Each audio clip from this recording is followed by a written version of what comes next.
Kilala mo kung sino sa amin na mayroong mabigat na problema. Alam mo ang lahat sa aming buhay. We allow you now na kumilos sa aming buhay.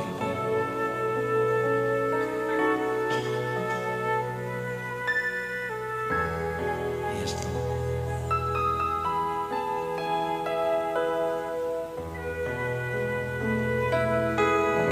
Kumikilos ang banal na Espiritu, lumalapit sa atin.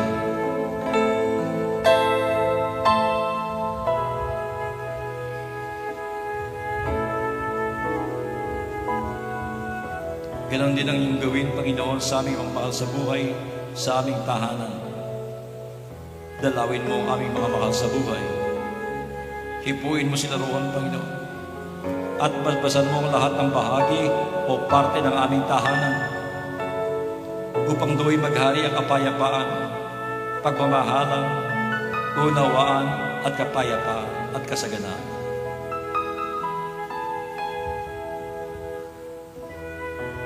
Pagpalain mo ang samahan sa parokyang ito, Panginoon. Ang kanilang core group, all their workers, Panginoon. Ngayon, dahan-dahan nating ipatong ating kamay sa ating ulo.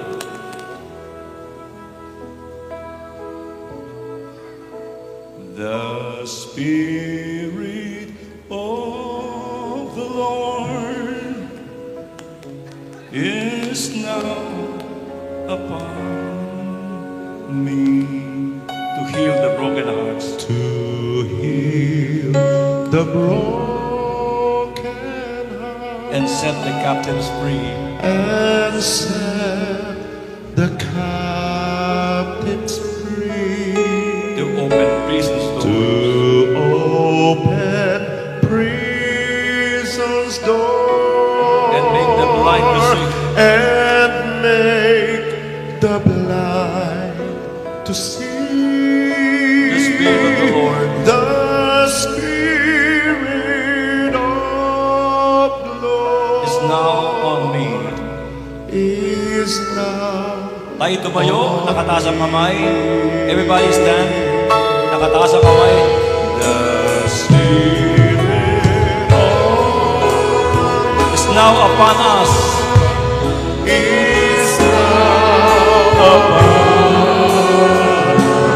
Heal the broken hearts, to heal the broken heart and set the captives free, and set the captives free. to open prisons doors, Open prisons doors and make the blind to see.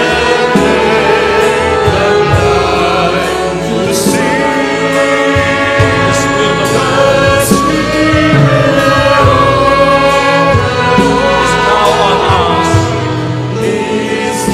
For the last time, the Spirit of the Lord is now upon us.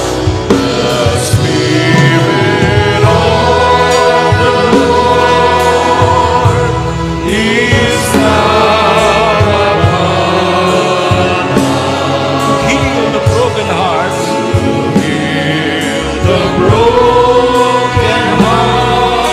and set the captives free, to open prisons doors, and make the blind to see.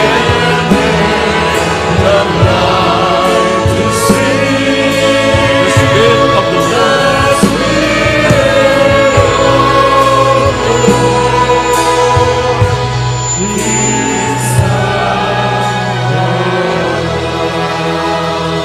Panginoon, maraming salamat po. Dakilang Diyos sa iyong mga ginawa sa amin, simula kaninang kami mag-umpisa hanggang ngayon at sa mga gagawin mo pang kahanga-hanga sa aming buhay. Purihin ang Panginoon. In the name of the Father, Son, Holy Spirit, Amen.